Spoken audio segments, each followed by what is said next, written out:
6 May 1953. Rheinbach, Kreisbonn, Rhineland. I once organized torchlight parades, Karl writes in his pocket notebook. Now I arrange church fairs. The crowd likes order either way. The sentence is simple. It is dangerous. It could not be spoken aloud in 1953 without setting off a dozen silent alarms. It sums a life. It names an arithmetic no one wanted to calculate out loud. The note sits in a denazification file. It sits in a CDU district archive. It sits, later, in a private bundle of papers that an oral historian would call when she wanted to know how communities stitched continuity out of catastrophe. The crowd likes order either way. The line anchors the story that follows. It is both confession and explanation.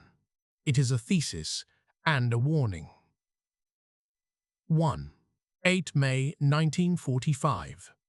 The rubble landscape. The town is ruins. The cathedral is a shell. The market is a crater. The railway station is a skeleton. The air smells like smoke and diesel and wet plaster. The streets are a web of corduroy tracks, planks laid over mud. Windows are papered. Doors hang on single hinges. German civilians call this landscape Trümmer.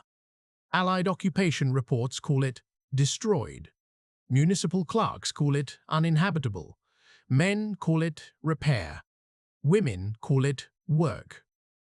The women move rubble. They move it by hand. They move it in wheelbarrows and sledges. They are called Trümmerfrauen in the municipal roll and in the Allied photographs. They clear bricks. They sort timber. They salvage iron. They salvage memory.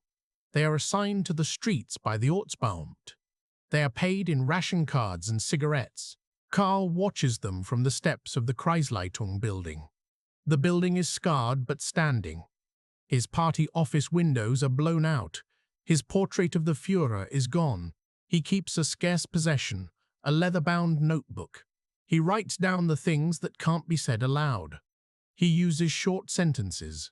He writes them as if they are engineering formulas. He means them to be instructions as much as confessions, The mathematics of shelter is immediate.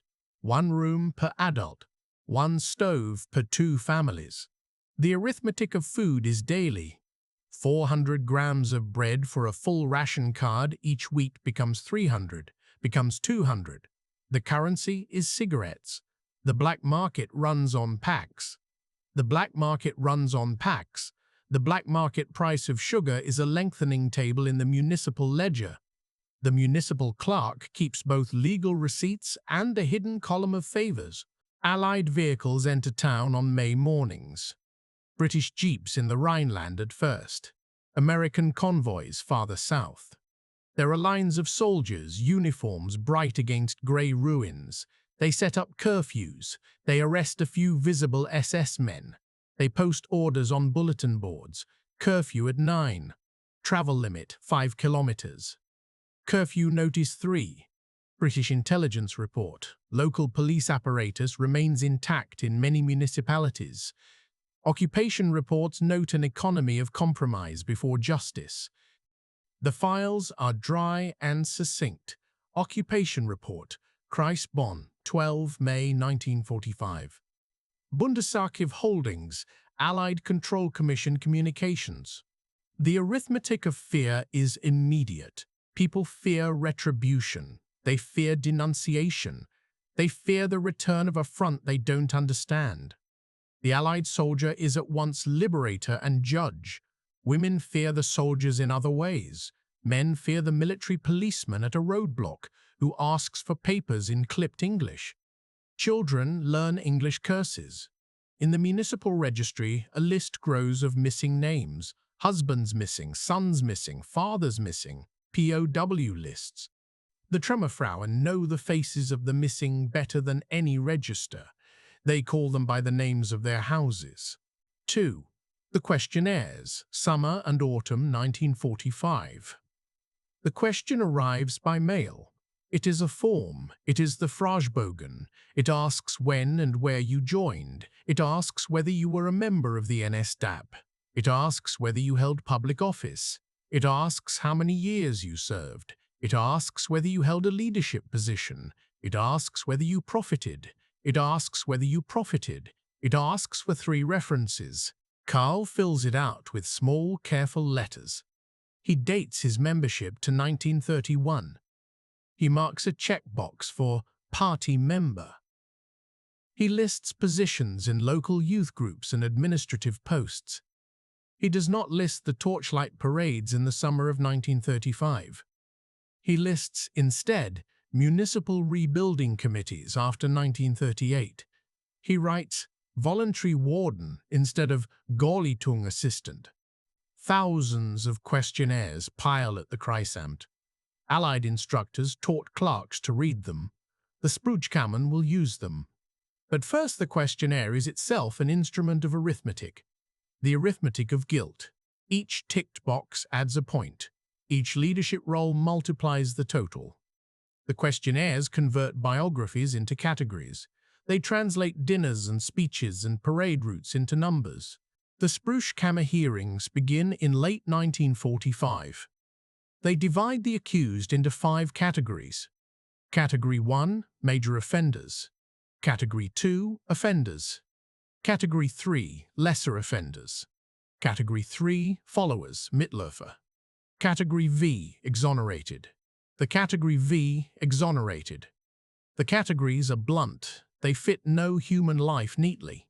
There is a mathematics to the distribution. The occupation reports predict the percentages. They expect a small percentage of major offenders. They expect many followers. Allied intelligence summaries advise. Administrative expertise is required. Denazification must be balanced against the imperative to maintain essential services. Bundesarchiv, Control Commission. Note, September 1945. The Spruchkammer hearing for Karl is in November 1946. The transcript is 3 pages. Member since 1931, the recorder writes. Held Kreisleitung post 1939 to 1945.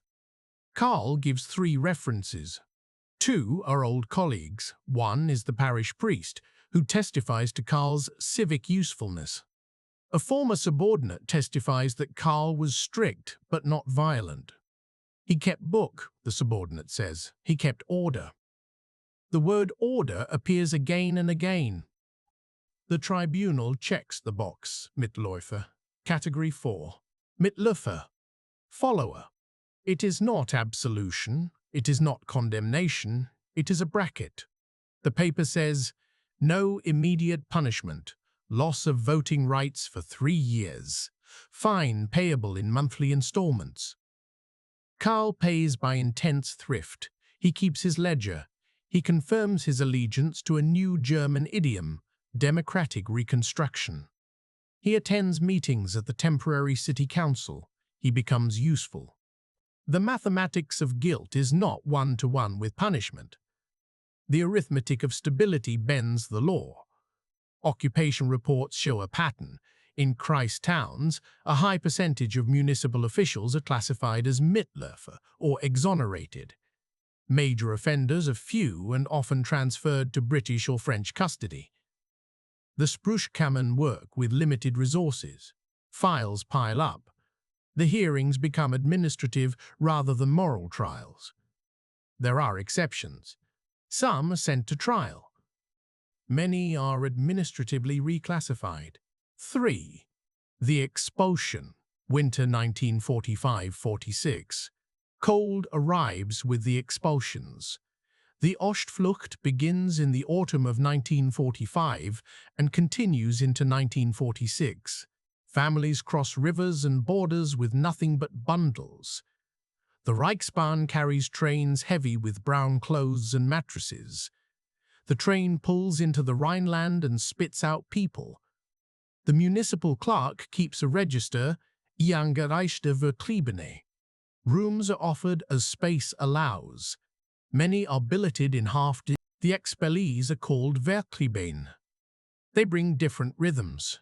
They bring dialects from Silesia, Pomerania, East Prussia. They bring stories of marching and crossing and lost farmsteads. They bring children with hollow cheeks and wives with steely eyes. They are hungry. They are fearful. They demand jobs. The arithmetic of housing is brutal. A town of 30,000 has 8,000 or fewer habitable homes. 200 expellees arrive per week.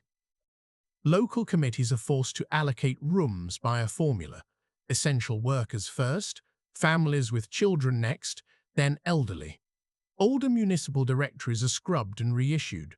The town magazine publishes a list, rooms available. The list is a ledger of intolerances. The newcomers resent the locals. The locals resent the newcomers. Letters to editors speak of overburden. Allied reports note rising tensions. There are fights over coal stoves. Coal is allocated in coupons. A distributor lists priorities, factories, hospitals, public ovens. A complaint from the school teacher at Kreisleiter reads, "We cannot feed both the town and the newcomers."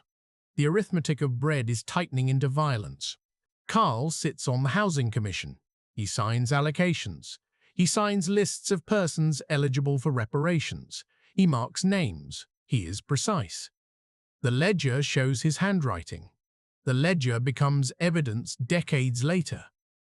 The expellees do not know his past in full. They know only the man who grants them a mattress or withholds one. 4. Camps and Contact, 1945 to 1945. 1945 to 1940. On the outskirts of town there is a former labor camp. It is fenced. It houses those called displaced persons. The sign on the road is bilingual in English and German, DP Camp No. 12, Administration. Allied orders govern the camp.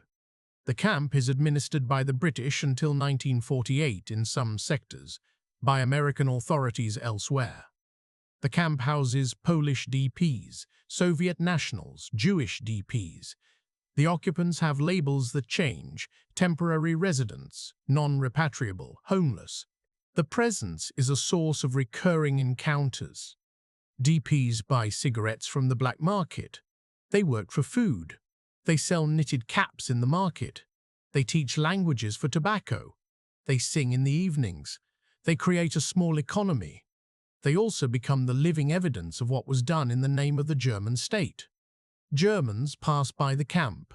Some bring watermelon in July, some throw stones, some do not look. A municipal report. Contact with DPs. Catalogues incidents. July 1946. 2 boys entered DP camp property and stole a loaf. Camp guard detained them. Referred to British military police. The report is clinical. It is also a ledger of the ways ordinary contact created moral arithmetic: who fed whom, who saw what, who spoke up.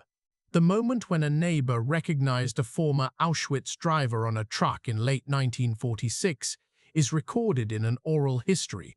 "I saw him at the distribution point," says Frau H., born 1899. "He had changed his cap. He pushed bread carts.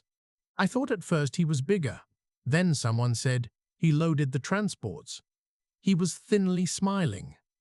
The community did not know what to do.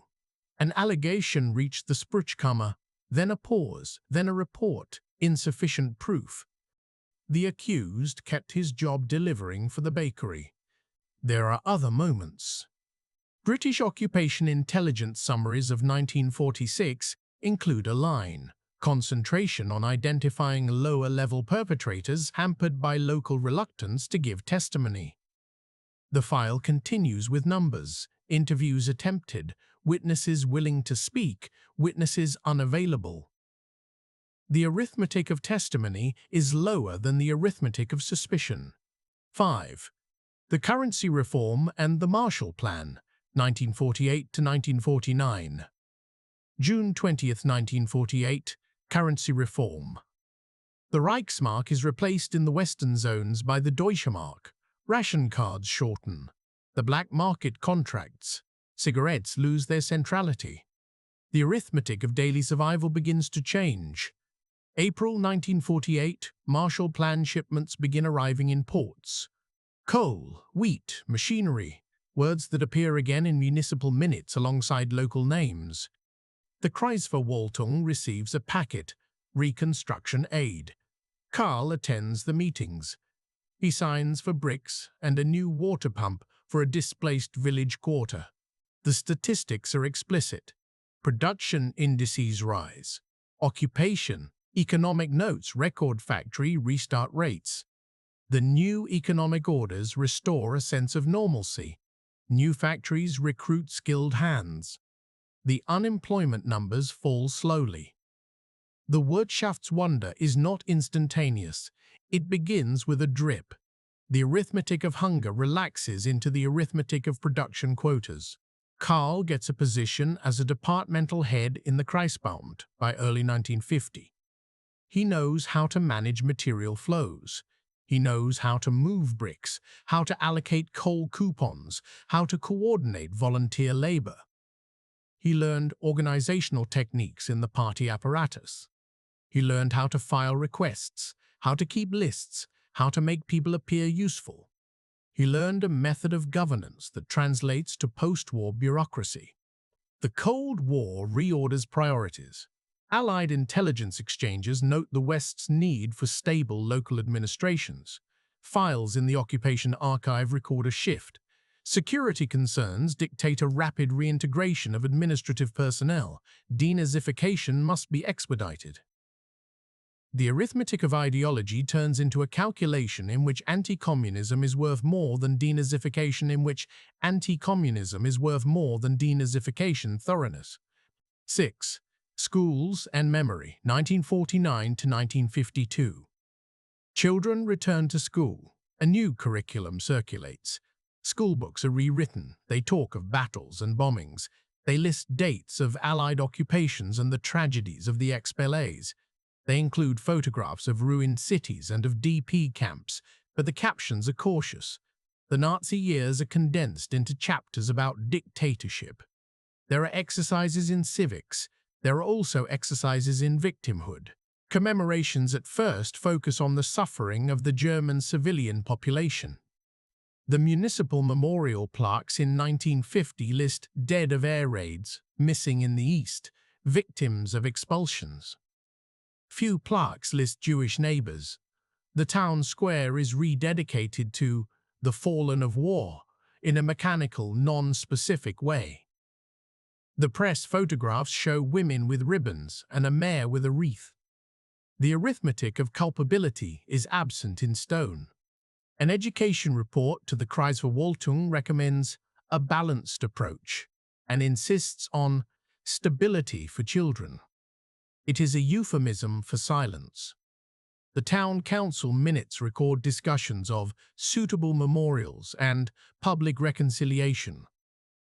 There is a vote to prioritize rebuilding housing over erecting plaques that recount perpetrators. Karl votes for the housing priority. The record shows his signature. The mathematics of memory here is an equation. The more a town loses housing and jobs, the less room there is for public moral reckoning. The arithmetic of survival compresses moral time into the present. 7. Party realignment, 1945 to 1953. In 1945 to 1953, in 1946, a sprawl of parties arises: CDU, SPD, KPD, various local lists. The CDU gathers up a broad conservative coalition. Its platform focuses on reconstruction and family welfare. Former Nazi functionaries, provincials who had managed civil order and paperwork, see an opening. They bring organizational expertise. They bring networks. They bring knowledge of local committees and of votes. The CDU wants stability.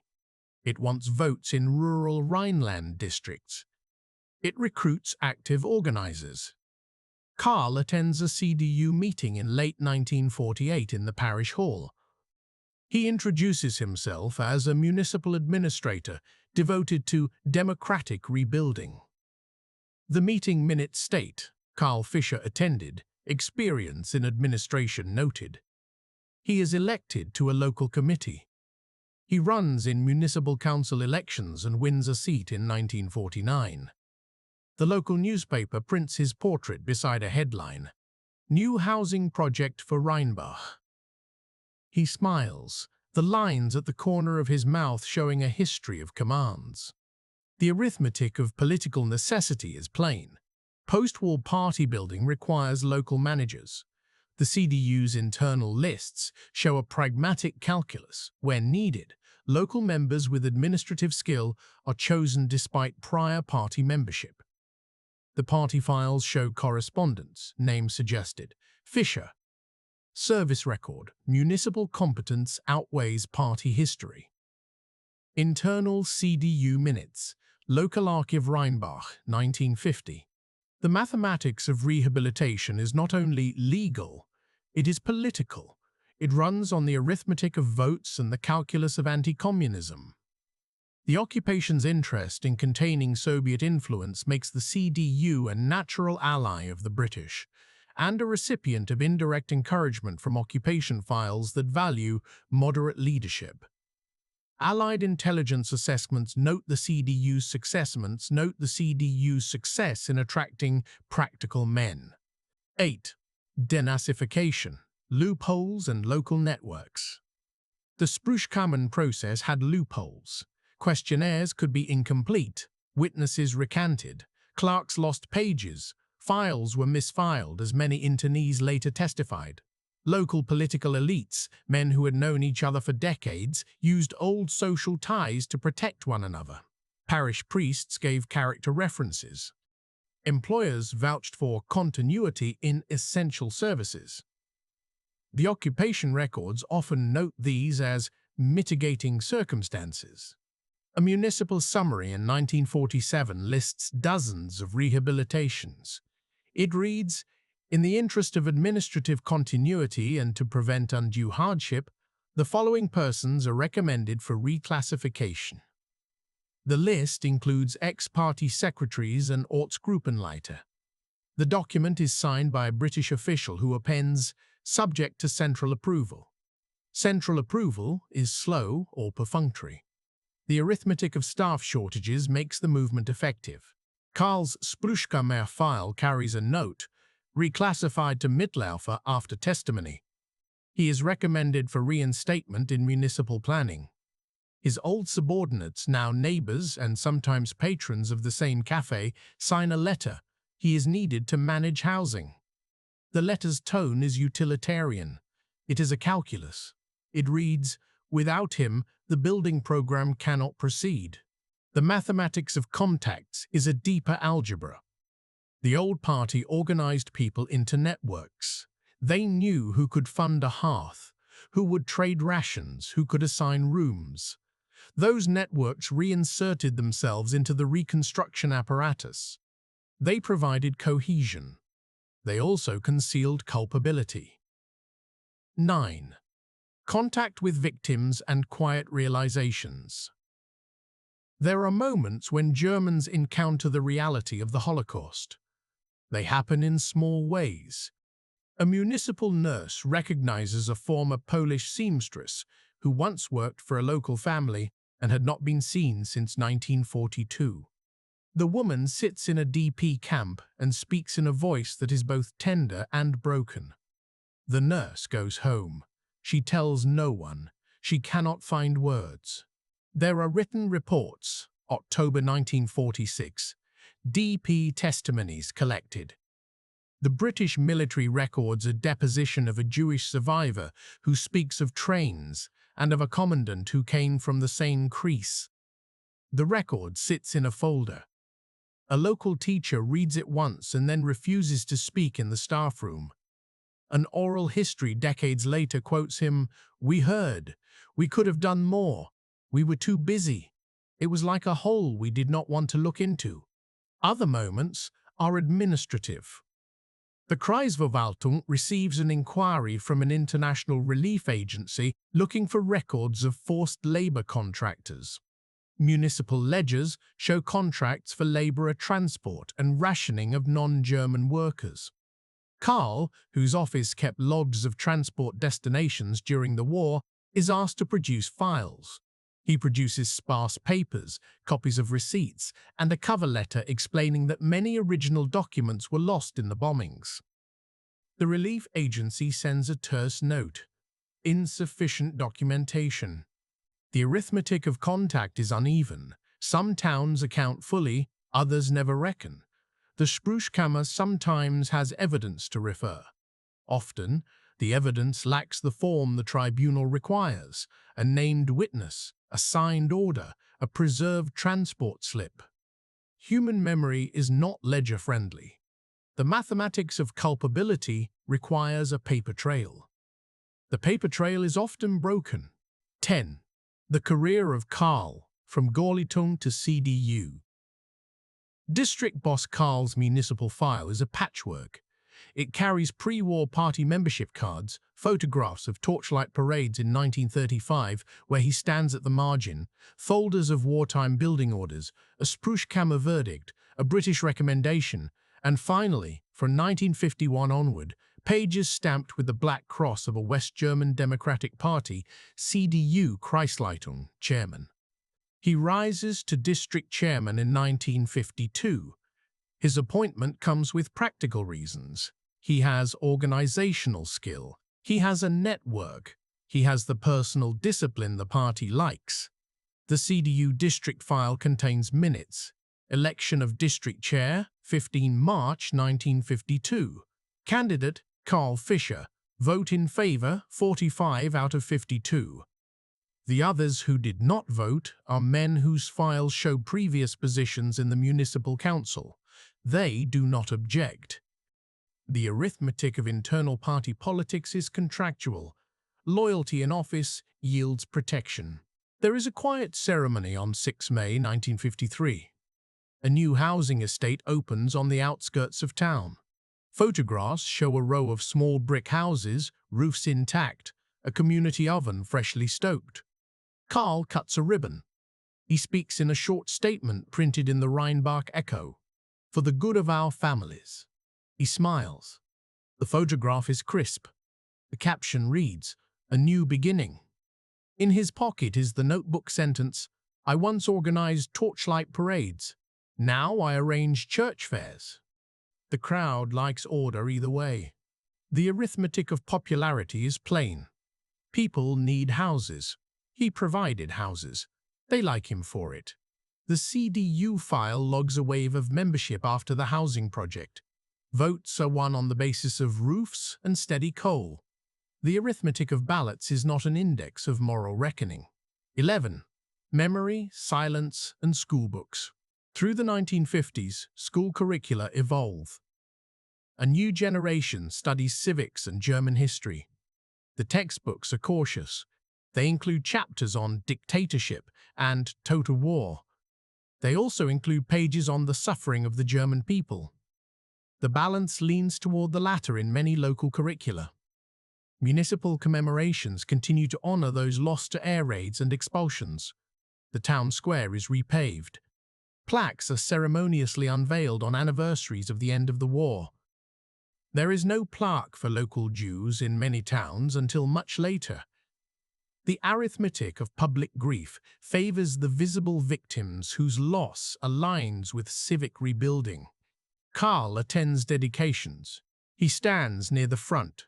He places wreaths. He speaks of unity and forward movement. He does not publicly speak about his torchlight parades. The notebook line remains private. His private note is an equation he refuses to broadcast. An oral historian in the 1980s will interview a female Trümmerfrau. She will say, "He was hard, yes, he organized. He made sure the workers had food. He kept the lists. We needed lists. He kept us from starving." The historian will note the dual sentences. The woman remembers both kindness and pastness without resolving their contradiction. Her testimony is cited in a later municipal pamphlet. The pamphlet is careful. 12. The mathematics of public order. Throughout the 1940s and into the 1950s, local governance depends on a calculation that substitutes order for thorough moral accounting. The municipality cannot afford instability. The economy requires managers. Elections require campaigners. Reconstruction requires technical know-how. The mathematics of public order is thus a sum: skilled administrators plus housing projects plus coal distribution. Electoral stability. Local party files show this algebra in practice. Men who know how to requisition bricks score higher than those who have unblemished political records. The arithmetic of practical expertise outweighs the mathematics of guilt in many decisions. Occupation reports note this trend. Where manpower shortages exist and where hostility to communism is acute, German administrators previously affiliated with the NSDAP are frequently preferred for reinstatement. Allied intelligence summaries use similar shorthand. The equation appears repeatedly: anti-communist utility, denazification, completeness. 13.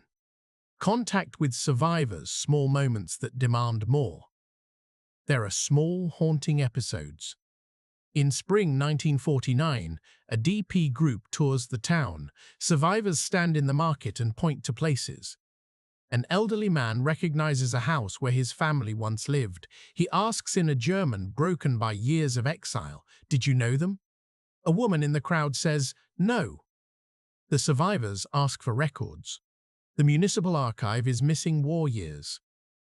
A letter from the Kreisarchive to the Bundesarchive notes, "Many wartime ledgers were destroyed by bombing, reconstruction of records not possible." The letter reads like an obituary. Sometimes Germans respond with compassion. A local baker who once had no sugar gives bread to a DP woman in 1947. Her son later recounted the gesture in an oral testimony to a historian. It was small. It meant more than their speeches. Acts of kindness are recorded in personal diaries scattered across archives. May 1946, brought soup to DP camp. Felt ashamed to ask why previously we had looked away. Diaries are messy with guilt and practical care. They sit like marginalia in the municipal file. 14. Denazification, discrepancies, and the Bundesarchiv. In regional analysis, denazification is a quilt full of patches. Some towns pursued zealous purges. Others used the process as a formality. The Bundesarchiv records these discrepancies. Comparative summaries list Spruchkammer verdicts by Kreis. The numbers show variation. In some districts, up to 30% fell into Category 2 and 3rd. In others, nearly 90% were classified as Mittelhofer. The variation correlates with local needs. Industrial centers demanded skilled hands, rural districts demanded farmers. The files are not conspiratorial. They are pragmatic. Historians of the Bundesarchiv have traced these divergences to three variables: pre-war penetration of the party, density of wartime destruction, and occupation policy in the local zone. British zones appear in some years to have pursued practical recalibrations more quickly than American zones. The occupational arithmetic is a river that bends around political stones. Karl's Bundesarchiv file later shows up in a researcher's query in the 1990s. The file includes a Spruchkammer evaluation, Mittelhofer, a British note recommending administrative reinstatement, and local CDU minutes. The bundle is dry, a bureaucratic skeleton. It is also a human life boiled down to paperwork. 15. The political bargains, compromise as system. By 1951–53, the new Federal Republic stabilizes. The Bonn government constructs itself with a coalition of parties and with administrative cadres that often include recycled officials. The system's design rests on bargains. A public commitment to democracy comes alongside private understandings about who will hold municipal posts. Local CDU constituencies accept former party members when they deliver homes, schools, and coal. Some do so, others do so because they must. The arithmetic of civic peace convinces many that the costs of purging every former functionary are higher than the benefits. An internal church memorandum from 1952 notes, "Parishioners ask for social welfare. They do not ask for purges." The church here is an actor in the arithmetic of acceptance, trading spiritual authority for social stability, for social stability, for social stability. 16. The personal ledger, Karl's papers. Karl's notebook is a ledger. It contains mundane entries, coal requests, names of committees, dates, and short confessions.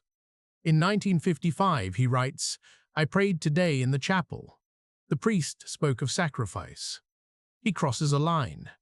He writes once in 1957, "There are no torches now, there are tables." The line is elliptical. It is not apology, it is translation. Later, after he retires from active party leadership in 1961, a folder is sealed by his heirs. He dies in 1972. Papers are donated to a local historical society. An oral historian finds the notebook in 1989. She reads the lines and records them. Her interview includes the sequence of civic events that his lifetime managed to shape: torchlight parades, municipal rebuilding, charity bazaars, ribbon cuttings. The historian submits an inquiry to the Bundesarchiv. The archive answers with cross-references: Spruchkammer file number, CDU district minutes, occupation report citations. The document trail becomes a small map of continuity. 7. The Cold War, arithmetic, and the rewriting of justice. The Cold War formalizes some pragmatic choices. Western Allied reports suggest that punitive denazification risks creating a vacuum to be exploited by communists. The Bundesarchiv contains minutes of high-level policy meetings where denazification timelines are debated. At such meetings, the conversation is usually framed as a choice: stability versus moral rigor. Practical men win. The mathematics of the Cold War is a subtraction. The capacity to carry out wholesale purges is limited by the perceived need to rebuild an anti-communist West Germany. The numbers of prosecutions therefore fall. The scale of administration remains. The arithmetic of containment reshapes the earlier promises of total justice. 18. The community's acceptance. Communities accept what they must to survive. Acceptance is not a single emotion. It is a calculus of food and roofs, of fear and affection, of betrayal and gratitude. The Trümmerfrauen, who had been organized by municipal offices, thanked the men who allocated coal even when they knew of past allegiances. The expellees who received rooms often kept silent about prior offices their landlords had held. The communal ledger is pragmatic. Letters to the newspaper in mid-1953 show gratitude and also quiet demands. One reads, "Danke für die Häuser. Wir have been homeless for years." Another writes, "We must now think forward." The letters reveal priorities. The arithmetic of the present outweighs the mathematics of reckoning for most. 19. Testimonies and the long afterlife. In the 1970s and 1980s, historians and journalists revisit the records. Oral histories collect small acts of recollection. Survivors recount encounters on buses in the 1950s. A Jewish DP who returned to Germany in the 1960s finds a man in his old neighborhood who used to be an SA man and now sells fruit. He writes an article. The articles cause local stirrings. In Rheinbach in 1989, a school class visits the municipal archives. A student pokes through old files and asks why certain names are missing from memorial lists. The local newspaper runs an editorial. The town council votes to place small explanatory plaques acknowledging the role of expelled Jews and forced laborers in the town's wartime economy. It is a small act of public arithmetic, adjusting the ledger to include previously omitted lines. Karl's notebook is used in a class. A teacher reads the line aloud. I once organized torchlight parades. Now I arrange church fairs. The students pause. It is a moment where the abstract arithmetic of reconciliation meets a human face. The teacher asks them, "What do we owe to memory?" The class murmurs. 20. The war. After the war. For many civilians, the front after 1945 is not a map, but an interior geography. It runs through memory. It runs through files. It runs through decisions about whom to hire and whom to honor. The mathematics of guilt does not cancel the arithmetic of households needing roofs. The equations are not mutually exclusive. Karl's life exemplifies the compromise. He had been a local functionary in the party. He had organized parades. He had been at once efficient and ideological. After the war, he used the same skills to rebuild houses and to reframe his rhetoric to civic charity and Christian social responsibility. The local community rewarded what served them: progress, stability, a steady hand on municipal lists. But the past remained a weight. It appeared in the DP camp on the outskirts, in missing names on plaques, in a librarian's footnote about lost records. It appeared as a question in classroom exercises and in a survivor's letter. The notebook line is not only a confession, it is a demonstration of how the arithmetic of daily life can reorder priorities. 21. The files speak and the silence holds. Bundesarchiv files on the Kreis show a consistent pattern. Pre-war party membership is common among municipal officials. Spruchkammer verdicts are skewed toward Mitläufer.